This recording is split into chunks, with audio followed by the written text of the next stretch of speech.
অপুর পরই কেন বুবলি? বাবা দিবস উপলক্ষে ছেলেকে ঘিরে ঢালিউডের দুই অভিনেত্রী অপু বিশ্বাস ও স্বপ্ন বুবলির পাল্টাপাল্টি পোস্ট ঘিরে আবারও নেটিজেনরা শুরু করেছেন চিরচেনা তুলনা ও মন্তব্য। দুজনের মধ্যে এক ধরনের সোশ্যাল মিডিয়া প্রতিযোগিতা মাঝে মাঝেই দেখা যায়। নেটিজেনদের এমন প্রতিক্রিয়ায় মুখ খুললেন অপু নিজেই। জানিয়েছেন তিনি এই অপ্রয়োজনীয় প্রতিযোগিতার অংশ নন।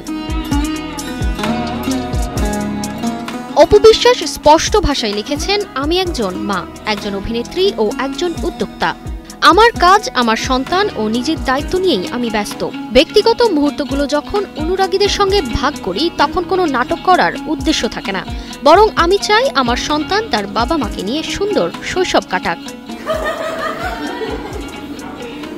তিনি আরও বলেন, আমি কাউকে ছোট করে নিজেকে প্রমাণ করতে আসিনি, আমি প্রতিযোগিতায় নেই।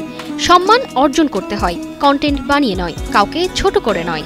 নতুন সেনোরা, গাইনোকোলজিক্যাল সোসাইটি দ্বারা স্বীকৃত নিরাপদ ও সুগন্ধিমুক্ত স্যানিটারি ন্যাপকিন সেনোরা। এই পোস্টে অপু বিশেষভাবে অনুরোধ জানান তার পারিবারিক বিষয় নিয়ে অস্বস্তিকর আলোচনায় না জড়াতে। তিনি জানান, একজন মা হিসেবে তিনি শুধু ছেলের মানসিক বিকাশ ও সুখী শৈশব নিশ্চিত করতে চান।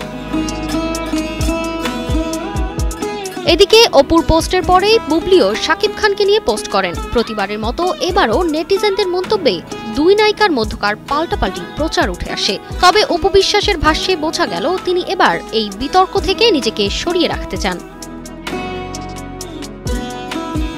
অপুর এই বক্তব্য নতুন আলোচনার জন্ম দিয়েছে, অনুরাগীদের কাছে বার্তা দিয়েছে। সংসার বা সন্তান নিয়ে সোশ্যাল মিডিয়ায় প্রতিযোগিতা নয়, ব্যক্তিগত রেষারেষি ভুলে প্রয়োজন যার যার মতো ভালো থাকা। তারতিবা ফারুহী, কালের কণ্ঠ।